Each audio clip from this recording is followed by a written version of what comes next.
Mavsumning so'nggi jangi. Chempionlar Ligasi orzusi yana bir yilga cho'zildi. Jamoaning ruhiyati yomon ahvolda, ammo yakshanba kungi mag'lubiyat Barselona uchun La Ligani ham boy berishga sabab bo'lishi mumkin.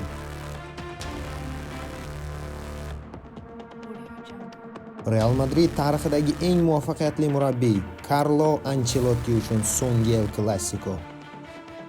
Madrid uchun bu mavsumda katta musobaqada sovrin yutish uchun so'nggi imkoniyat. Mavsumning oxirgi El Clasicosi. Doimgidek o'yin oldidan bilishingiz shart bo'lgan eng muhim xabarlar, taxminlar, ehtimoliy tarkiblarni birgalikda ko'rib chiqamiz. O'yinni qayerdan ko'rish haqidagi ma'lumotni video so'ngida bilib olishingiz mumkin. Ishga kirishdan avval Barselona muxlislarining o'zbek YouTube'idagi birinchi kanali bo'lgan Bo'riyev bilan futbolga obuna bo'lishni unutmang. Qani boshladik. Assalomu alaykum. Bo'riyev bilan futbol kanaliga xush kelibsiz do'stlar. Og'ir hafta o'z yakuniga yetyapti. Chempionlar Ligasi yarim finallari yakunlandi. Sabablarga ko'ra review chiqara olmadim, bu uchun ma'zur tutasizlar. Afsuski, Barselona Interga qarshi kechgan dramatik bahsda juda og'ir mag'lubiyatni qabul qilib oldi. Muxlis sifatida mag'lubiyatni qabul qilish qiyin bo'ldi. Bu jamoa ko'prog'iga munosib edi, ammo hozir diqqatimizni El Clasicoga qaratamiz. Albatta, hafta o'rtasidagi mag'lubiyatning jamoa ruhiyatiga ta'sirini tan olmasdan iloj yo'q. Ammo hozir afsuslanib o'tirish vaqti emas. Oldinda mavsumning katta ehtimol bilan so'nggi finali kutib turibdi. Shubhasiz, bu birinchi final ham emas. Bu mavsumda allaqachon ikkita finalda to'qnash kelishdi jamoalar. La Liga birinchi davrasida Barselona mehmondan 0-4 hisobida g'alaba bilan qaytdi. Ikkinchi Clasico o'sha Super Kubok finali, unda ham yirik hisobda ko'k anor ranglilarning g'alabasi qayd etildi. Va yaqindagina bo'lib o'tgan Copa del Rey finalida o'sha dramatik kechada yana bir bor Flick shogirdlarining qo'li baland keldi 3-2 hisobida. Albatta 3 ta o'yinda Barselona hozircha g'alabani saqlab kelyapti. Oldinda esa katta ehtimol bilan La Liga taqdirini hal qiladigan bahs kutib turibdi. Barselona seshanba kuni 120 daqiqa o'yin o'tkazdi. Jamoa nafaqat ruhan, balki jismonan ham toliqqan. Real futbolchilari esa ayni paytda bir hafta to'liq dam olishga muvaffaq bo'lishdi. Bu mavsumda birorta katta turnirda qoniqarli ishtirok eta olmagan madridliklar so'nggi umidlarini yakshanba kuni Montjuikka saqlab qo'yishgan. Ayni dam ular uchun ideal holat. Barsada ruhiy va jismoniy toliqish, Real esa motivatsiyaga to'lgan, qasos olish ruhi ham yo'q emas. Ammo jarohatlar masalasida Real ahvoli havas qilarli darajada emas. Jumladan asosiy futbolchilardan Rudiger, Alaba, Camavinga, Ferland Mendy ertangi o'yinda Realga yordam bera olishmaydi. Bu borada Barselonada Kunde va Casado bu o'yinga tayyor bo'lishmaydi. Uzoq kutilgan Alejandro Baldening qaytishiga optimizm bor, ammo asosiy tarkib yoki zaxiradan tushishi hali noma'lum. Lewandowski ham garchi Interga qarshi so'nggi daqiqalarda o'ynagan bo'lishiga qaramasdan hali to'liq tuzalib ketmagan. Shundan kelib chiqib menimcha Lewandowski o'rnida Ferran asosiy tarkibni egallasa kerak. Bevosita ehtimoliy tarkibga nazar tashlaydigan bo'lsak, Barselona darvozasida shubhasiz Szczesny harakat qiladi.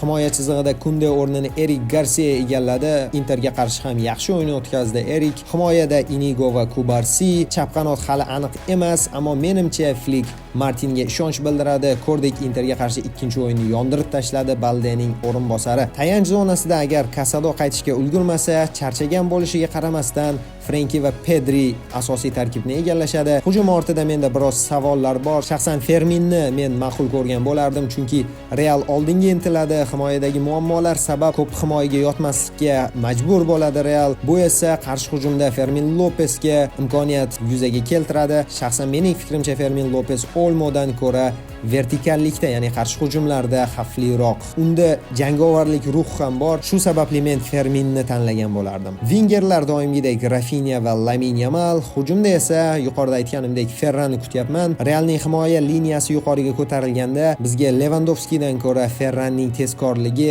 pozitsiyalarga ochilishi ko'proq foydaliroq bo'ladi. Levan esa ikkinchi taymda ko'rishimiz mumkin. Real Madridning taxminiy tarkibi albatta ko'plab jarohatlardan keyin himoya chizig'ini ushlasa, tayanch zonasida futbolchi yo'qotadi, tayanchni mustahkamlasa hujumga chiqishda muammolar kuzatiladi. Shundan kelib chiqib, menimcha himoyada Raul Asensio yonida Chouamenini ko'ramiz, qanotlarda Fran Garcia va Lucas Vazquez, tayanch zonasida Valverde va Ceballos, balki Modricni ham ko'rishimiz mumkin Ceballos o'rnida. Hujum ortida esa Bellingham doimgidek, qanotlarda qiziq variantlar chiqyapti. Arda Gülerning asosiy tarkibda nihoyat tushishi mumkinligi haqida insaydlar chiqdi. U shunda o'ng qanotni egallaydi, chap qanotda Vinicius hamda toza hujumchi pozitsiyasida Kylian Mbappe. Nihoyat taxminiy hisobga ham yetib keldik. Barcha faktorlarni inobatga olib, men jangovar o'yin kutyapman. Yirik hisoblarni qayd etilish ehtimoli kam. Ko'pi bilan ikkita to'p farqi bo'lishi mumkin. Shundan kelib chiqib 4-2 hisobida mezbonlar, ya'ni Barselonaning g'alabasini taxmin qilyapman. Ammo bu El Clasico taxminlar va har qanaqa tahlillarga qarab o'tirilmaydigan bahs. Sizningcha bu safargi Clasicoda kim g'alaba qozonadi va qanday hisob taxmin qilyapsiz? Barchasini izohlarda qoldirishingiz mumkin. Shunday qilib do'stlar, mavsumning so'nggi klassikosiga ham tayyor bo'lib oldik. Barchasini ertaga maydonda ko'ramiz. O'yinni Zo'r TV telekanali orqali jonli efirda tomosha qilishingiz mumkin. Onlayn tomosha qilish uchun esa havolani video ostidagi birinchi izohda qoldiramiz. Video yoqqan bo'lsa like bosing, kanalga obuna bo'lishni unutmang va videoni yaqinlaringiz bilan ulashing. O'yindan keyin ko'rishguncha sog' va salomat bo'ling va doimgidek Visca el Barça.